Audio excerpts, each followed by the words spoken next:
नमस्कार प्रिय दर्शकों, हाजिर हूँ मैं विकास कुमार एक और नया अद्भुत कार्यक्रम लेकर। मैं आज सबके सामने हाजिर हुआ हूँ। जो आज का हमारा कार्यक्रम है बेहद ही अद्भुत कार्यक्रम है। ये सब कोई जानना चाहता है, आज के जो यंग बच्चे हैं वो और उनके माँ बाप भी शायद इस चीज़ को जरूर जानना चाहते हैं। मैं जो ये कार्यक्रम आज मैं जो ये लेके आया हूँ, मैं इसलिए लेके आया हूँ क्योंकि पिछले 5-10 दिनों से मेरे पास सबसे ज़्यादा अगर कोई चीज़ पूछी गई है तो वो पूछी गई है प्रेम विवाह के योग, कि क्या हमारी कुंडली में प्रेम विवाह के योग हैं, क्या हमारा प्रेम विवाह होगा, क्या हमारा जीवन साथी हमें धोखा तो नहीं देगा, या जिससे हम प्रेम करते हैं वो तो हमें धोखा नहीं देगा, क्या जिनसे हम प्रेम करते हैं उनके साथ हमारा विवाह हो पाएगा या नहीं। तो आज का हमारा विषय यही है कि प्रेम विवाह, क्या आपकी कुंडली में बनता है प्रेम विवाह, क्या आपके बच्चों की कुंडली में बनता है प्रेम विवाह। उसके लिए आप सज हो जाइए और कुंडली खोल के अभी बैठ जाइए और देखिए क्या उनकी कुंडली में प्रेम विवाह के योग हैं। ये एक माँ बाप का भी फर्ज बनता है कि वो अपने बच्चों की में देखे, अगर उनकी में है तो उनके लिए अच्छी लड़की अगर उन्हें लगे तो शादी करवाएं, अगर लड़का रहे तो उनकी करवाएं। योग मैं आपको बता रहा हूं, आप देख लीजिएगा। चलिए वीडियो शुरू करें उससे पहले मैं आपको बता देता हूं, आज मैं फिर से किन्हीं 3 जातकों के सवाल को लेकर हाजिर हुआ हूं। उनका जवाब हम वीडियो के लास्ट में देखेंगे, जानेंगे कि उनके क्या सवाल थे, उन्होंने कमेंट करके क्या पूछा था। आज हम अपने विषय को शुरू करते हैं। और अभी तक आपने चैनल को सब्सक्राइब नहीं किया तो क्यों नहीं किया है, अभी की अभी चैनल को सब्सक्राइब कर लीजिए और वीडियो को लाइक करना भी बिल्कुल मत भूलिएगा। चलिए जानते हैं। तो प्रेम विवाह, सबसे पहले जो प्रेम विवाह के लिए जरूरत होती है वो किन भावों की होती है, हम कौन कौन सा भाव प्रेम विवाह में देखेंगे और क्यों देखेंगे, ये जानना अति आवश्यक है हम सबके लिए। सबसे पहले लगन तो हर एक चीज के लिए जरूरी है, इंपॉर्टेंट है ही है। क्यों? क्योंकि जो भी कुछ है वो लगन ही भोगेगा, मतलब हम ही भोगेंगे उस चीज को। तो सबसे पहले हमें अपने लगन को देखना है। लगन को देखने के बाद हमें अपने 4th हाउस को देखना है। 4th हाउस को क्यों देखना है? क्योंकि यहां से छल कपट देखा जाता है। छल और कपट की धोखा होगा या नहीं होगा वो 4th हाउस से देखा जाता है। उसके बाद प्रेम के लिए, जो प्रेम विवाह के लिए देखा जाता है, जो प्रेम का भाव है, भावनाओं का घर है, वो 5म भाव होता है, कुंडली का 5वां घर। और उसके बाद शादी के लिए 7म भाव जो हमारा होता है वो हमें देखना जरूरी है। तो कुंडली में 4 भाव ऐसे हैं जो प्रेम विवाह प्रदर्शित करते हैं। तो अब जो प्रेम विवाह के लिए जो सबसे मुख्य कारक ग्रह माना जाता है, जो प्रेम विवाह करवाने के लिए सज्ज होता है, वो ग्रह है शुक्र। अगर शुक्र ग्रह जाके कुंडली में सूर्य के साथ बैठेगा तो उसका अलग प्रभाव होता है, गुरु के साथ बैठेगा तो अलग प्रभाव होता है, बुध के साथ बैठ के अलग प्रभाव होता है, शनि के साथ बैठ के अलग और मंगल के साथ बैठ के अलग। तो अगर सूर्य के साथ बैठ के शुक्र सूर्य के साथ बैठ जाए, मान लीजिए आपकी कुंडली में शुक्र सूर्य के साथ बैठ जाए, तो ऐसा जातक अपने प्रेम को जुनूनी बना लेता है। अगर शुक्र, मैं आपको बताऊंगा आगे चल के कैसे, अभी मैं आपको समझा रहा हूं। तो सूर्य के साथ शुक्र जाके बैठ जाए तो ऐसा जातक जुनूनी हो जाता है। लेकिन सूर्य के साथ शुक्र होने से यह कहा नहीं जा सकता कि वो प्रेम विवाह करेगा ही या नहीं, क्योंकि उसके अंदर इतना कॉन्फिडेंस होता है, इतना आत्मविश्वास होता है कि वो काफी सारे एक साथ, लड़कियों के साथ, लड़की है तो लड़कों के साथ और लड़का है तो लड़कियों के साथ संबंध बना के चलता है। ऐसे ही मंगल का रोल है। मंगल क्या है? साहस, पराक्रम, जोशीलापन। और शुक्र कारक है वैवाहिक जीवन का, ऊर्जा है। तो दोनों जब मिलान होगा, उन दोनों का आएगा संपर्क में, दोनों घर योग बना के बैठेंगे, तो भी ऐसे जातक को हम ये नहीं कह सकते कि वो प्रेम में सच्चा होगा या नहीं। वो मैं आगे आपको समझाऊंगा, पहले अभी ये जान लेते हैं। अब जो गुरु के साथ अगर शुक्र युति करके बैठता है तो ऐसा जातक इतना ज्ञानवान होता है, इतने दिमाग से काम करता है कि वो अगर दो भी चल, उसकी वैवाहिक जीवन के बाद भी अगर ऐसा कुछ चलता है, या वो जिनसे प्रेम करना चाहते हैं उसके बाद भी अगर एक्स्ट्रा अफेयर उनका चलता है, तो किसी को पता भी नहीं चल सकता जब गुरु और शुक्र की युति हो कुंडली के अंदर। चलिए, अगर शनि के साथ शुक्र युति कर रहा है तो ये अंतर जातीय प्रेम की ओर प्रदर्शित करता है कि ऐसा जातक या जातिका का अंतर जातीय प्रेम हो सकता है, मतलब जाति का फर्क हो सकता है, वहां उनकी शादी हो सकती है। अब जो मेन मुख्य काम है वैवाहिक जीवन प्रेम विवाह का योग कैसे देखें। अगर आपकी कुंडली में पंचम भाव का मालिक, यही प्रेम का स्थान है, पंचम भाव का मालिक अगर कुंडली में 7वें घर में जाके बैठ जाए, कुंडली के अष्टम भाव में जाके बैठ जाए, कुंडली के 10वें भाव में हो, कुंडली के एकादश भाव में हो, कुंडली के लगन में हो और पराक्रम भाव के अंदर हो, धन भाव के अंदर हो, तो ऐसे जातक का प्रेम विवाह सफल होता हुआ देखा गया है।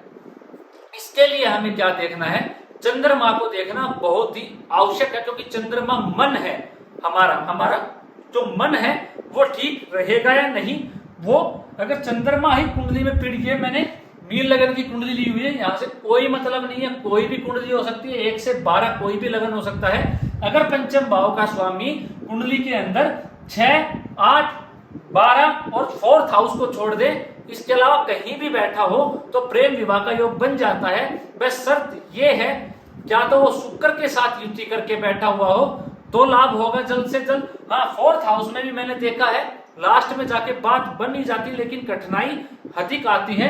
अगर पंचम भाव का मालिक जाकर लगन में बैठ जाए तो ऐसा जातक अपने प्रेम को ही एम बना लेता है, मकसद बना लेता है, उसके अलावा उसकी जिंदगी में कुछ नहीं बनता है। अगर पंचम भाव का मालिक जाके लगन में बैठ जाए तो ऐसा जातक एम बना लेता है, अपने प्रेम को ही मिशन बना लेता है, अपने प्रेम विवाह को ही, प्रेम ही उसके लिए सब कुछ हो जाता है।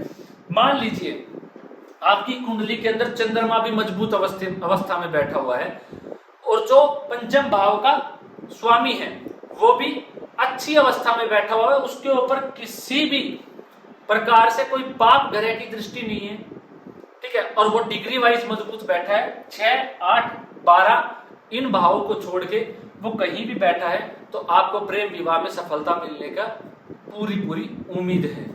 दूसरी चीज, चंद्रमा मजबूत होना चाहिए, चंद्रमा अच्छी कंडीशन में होना चाहिए। क्यों? क्योंकि भावनाएं जो हमारी होती है वो चंद्रमा से ही देखा जाता है, हमारा जो मन होता है वो चंद्रमा से ही देखा जाता है। अब किस ग्रह के साथ पंचम भाव का जो स्वामी है वो युति करता है और जो शुक्र जब उनके साथ युति करता है वो मैं आपको बता चुका हूं कि उनका प्रभाव कैसे होता है। अब हमें ये जानना है, मान लीजिए जो पंचम भाव का स्वामी है वो 9वें भाव में जाके बैठा हुआ है, तो त्रिकोण राजयोग बन गया ये, और ये प्रेम के लिए सर्वाधिक शुभ माना जाता है प्रेम विवाह के लिए। अगर आपकी कुंडली में ये है तो आपके वैवाहिक जीवन, आपको प्रेम विवाह होने से कोई भी नहीं रोक सकता है। क्यों नहीं रोक सकता है? क्योंकि ये हमारा भाग्य का काम है, ये हमारा प्रेम का है, प्रेम को भाग्य का साथ मिल गया तो कोई भी, अगर पाप ग्रह की दृष्टि भी है तो भी मैंने देखा है ऐसा वैवाहिक जीवन नहीं रुकता है। दूसरा मैंने देखा है अगर शुक्र पंचम भाव में होता है तो भी प्रेम विवाह होने के चांस होते हैं सबसे ज्यादा। तीसरा मैंने कुंडली में हमेशा देखा है कि अगर मंगल और शुक्र की युति कुंडली के अंदर बनती है तो भी प्रेम विवाह के चांस देखे जाते हैं। अब मान लीजिए काफी लोगों का ये सवाल होता है कि मंगल और शुक्र तो हमारी कुंडली में साथ है लेकिन हमारा तो प्रेम विवाह नहीं हुआ। वो कब नहीं होता? मैंने आपको क्या कहा है, मंगल और शुक्र अगर वो पाप ग्रहों से दृष्ट हो जाए, पाप ग्रहों की दृष्टि पड़ जाए, शुक्र के अंदर बल अधिक ना हो तो प्रेम विवाह नहीं हो पाएगा। उसके अंदर बल होना चाहिए, पाप ग्रहों से दृष्ट नहीं होना चाहिए, वो युवा अवस्था में हो तो ही वो सक्सेस हो पाता है। तीसरा, पंचम भाव का स्वामी कुंडली में कहीं भी जाके बैठ जाए, 6, 8, 12 और 4th हाउस को छोड़ के, तो प्रेम विवाह के 90% से ऊपर चांस देखे गए हैं कि प्रेम विवाह होता ही होता है।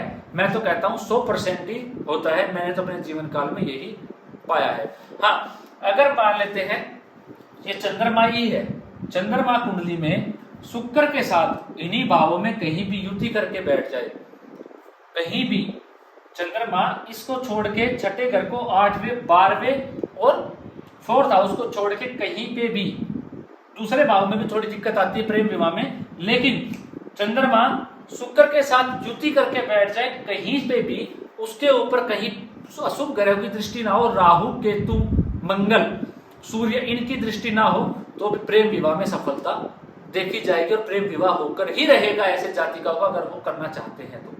आप भी अपने बच्चों की कुंडली देखिए और देखिए क्या अगर उनकी कुंडली में ये योग हैं तो आप बच्चों की और बेटी जो भी है उनकी कुंडली मिलान करवाइए और उनके बाद आप उनको आगे बढ़ने दीजिए। जिंदगी के अंदर उनको दिक्कत नहीं आएगी, लेकिन पाप ग्रहों की दृष्टि नहीं होनी चाहिए। दूसरी चीज, अगर 11वें घर में बैठ के सूर्य मंगल, आप दर्शकों मेरी बात को नोट कर लीजिएगा, इनको सूर्य मंगल शनि अगर 11वें घर में बैठ जाए, राहु बैठ जाए, तो ऐसे जातक या जातिका को मैंने हमेशा धोखा पाते हुए जरूर देखा है। एक बार प्रेम में तो वो धोखा पा लेते हैं, क्योंकि उनकी दृष्टि सीधी प्रेम भाव पर पड़ती है। क्यों पड़ती है? क्योंकि ये यहां से पंचम से सामने का भाव है, 11वां भाव, उनकी 7वीं दृष्टि, जो भी 11वें घर में बैठेगा 7वीं दृष्टि सीधी पंचम भाव पे पड़ेगी और ये बिल्कुल भी कतई अच्छा नहीं माना जाता। तो आप ये भी देखिएगा कि क्या पता आप ही हो किसी को जो धोखा दे रहे हो, क्या पता कोई लड़की हो जो किसी को धोखा दे रही हो, तो ये जरूर देख लीजिएगा। अगर यहाँ पे 11th हाउस के अंदर 11वें भाव में कोई पाप ग्रह बैठे हुए उनकी दृष्टि है तो एक बार हमें सचेत जरूर हो जाना है। लेकिन मैंने क्या कहा, चंद्रमा को देखिए वो कितना मजबूत है। अगर चंद्रमा बली है तो ये सब योग भी फेल हो जाते हैं। क्यों? क्योंकि उसका मन जो है वो बड़ा स्ट्रोंग रहता है और एक ही जगह रुका रहता है। तो इसलिए चंद्रमा का रोल सबसे अहम माना गया है। कुंडली में प्रेम विवाह के लिए क्या देखे? पहला घर देखे, चौथा घर देखे, 5वां घर देखना है और 7वां घर देखना है।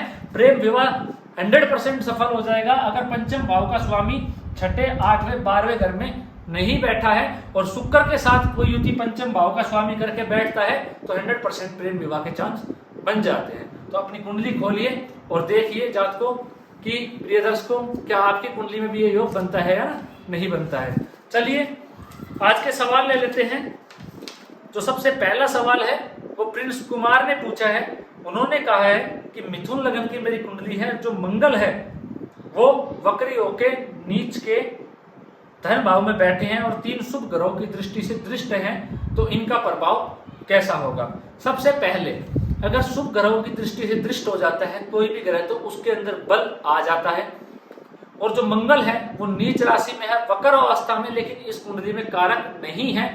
तो वक्र होके मैंने क्या कहा था, अगर कारक ना हो, नीच का हो गया तो वक्री होने से बल तो आएगा ही आएगा उस ग्रह में। लेकिन जब कुंडली में कारक नहीं है वो ग्रह तो हमें हानि पहुंचाता है, अच्छा नहीं होता है। इसलिए मैं आपको कहूंगा आपको कर्ज बहुत अधिक लेना पड़ेगा अपनी जिंदगी के अंदर। अगर आपने किसी को कर्ज दे दिया या पैसे दे दिए तो आपके पैसे जल्दी से लौट के नहीं आने वाले हैं। आपको पैसों को सोच समझ के देना है।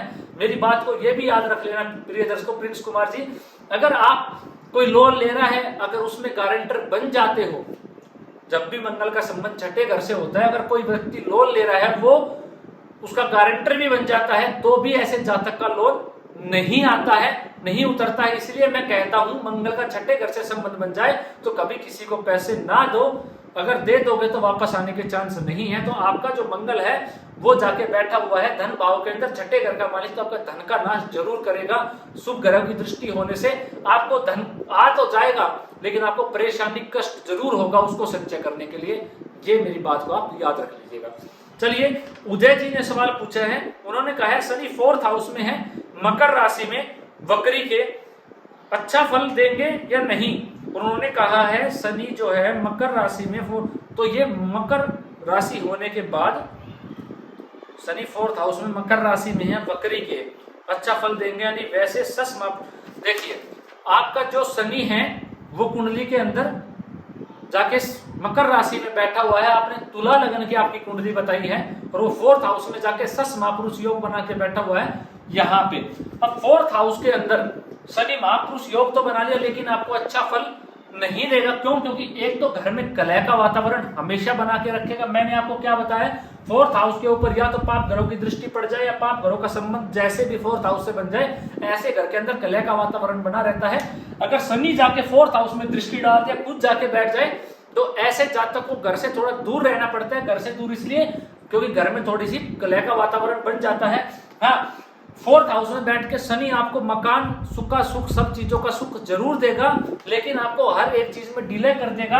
आपके कार्य क्षेत्र में आपको डिले कर देगा, आपको नौकरी दिलाने में आपको समय लगा देगा, आपकी हर एक चीज के अंदर डिले करता चला जाए। क्यों? क्योंकि यहाँ से लगन के ऊपर भी शनि की दृष्टि पड़ने वाली है 4th हाउस से, तो आपको लेजी भी शनि बना देगा, ये देखा गया है कुंडली के अंदर। हाँ, लेकिन आपको सब कुछ मिल जरूर जाएगा। 5 महापुरुषों का एक योग है, तो आपको सफलता जरूर ही मिल जाएगी। चलिए, अगला जो सवाल पूछा है वो सीमा शर्मा जी ने पूछा। उन्होंने कहा है वृश्चिक लगन है मेरा, शनि जाके लगन में बैठे हुए हैं और जो मंगल है मेरे वो जाके 10th हाउस में बैठे हुए हैं, सिंह राशि के अंदर 10वें घर में बैठे हैं। देखिए सीमा जी, लगन के अंदर शनि आ गया तो हर चीज डिले से मिलेगी आपको, समय पे कोई काम नहीं होगा, होगा वही जैसा आप चाहते हो, लेकिन समय पे कुछ भी नहीं होने वाला है। क्योंकि शनि लगन में बैठ के सबसे पहले तो आदमी को लेजी बना देता है, उसके बाद आपस में दृष्टि संबंध हो गया तो मंगल लग्नेश की जाके दृष्टि पड़ेगी शनि के ऊपर। जो शनि है वो पराक्रम भाव का मालिक है और 4th हाउस का मालिक है। मंगल की दृष्टि 4th हाउस पे, तो माता की सेहत में कष्ट होगा, माता की हेल्थ में आपको गिरावट देखने को मिलेगी। जो भूमि मकान वाहन को आपको थोड़ी देरी से प्राप्त होते हुए दिखेंगे, क्योंकि शनि यहाँ का मालिक है लगन में जाके, लेकिन पराक्रम भाव का जो मालिक है लगन में जाके बैठेगा तो ऐसा जातक पराक्रमी होता है, जोशीलापन उसके अंदर देखा जाता है। अगर वो मेहनत करनी छोड़ देगा, पराक्रम करनी छोड़ देगा, तो जिंदगी में उसको सफलता नहीं मिलने वाली है। हाँ, मंगल यहाँ पे जाके दिग्बली हो जाता है 10वें घर के अंदर, और ऐसा जो जातक होता है, मैंने अपने जीवन काल में पाया, अगर कमीशन से संबंधित कार्य करता है तो बहुत मोटा उसको फायदा होता है। दूसरा, अगर मंगल यहाँ पे बैठ जाता है, ऐसा जातक जो होता है कुल दीपक माना जाता है, अपने घर का कुल दीपक होता है, और वो उससे चिढ़ने वाले सदैव हमेशा उससे बचपन से ही ईर्ष्या करने वाले लोग देखे गए हैं, लेकिन वो जिंदगी में आगे अवश्य बढ़ता है और कामयाबी भी हासिल करता है। लेकिन मंगल की दृष्टि जो है पंचम भाव पर पड़ गई है। पंचम भाव में गुरु की स्थिति देख लीजिएगा, किस अवस्था में गुरु बैठे हुए हैं। अगर गुरु अच्छे हैं तो पढ़ाई में अच्छा होगा, वरना मंगल की 8वीं दृष्टि पड़ने से बच्चे की जो एजुकेशन है उसमें बाधा जरूर आपको देखने को मिलेगी। 10वें घर में मंगल बैठ के अच्छा ही फल देता है, भूमि मकान जमीन जायदाद से सबसे लाभ दिलाता है। 10वें घर का मंगल अच्छा ही माना गया है। तो आज के लिए इतना ही। मैं उम्मीद करता हूं आपको आज का विषय पसंद आया होगा। अगर पसंद आया है तो चैनल को सब्सक्राइब कीजिए, वीडियो को लाइक कीजिए। अगर आपका भी कोई सवाल है तो कमेंट बॉक्स में बिल्कुल करना मत भूलिएगा, मैं अपनी आने वाली वीडियो में जरूर जवाब दूंगा। नमस्कार।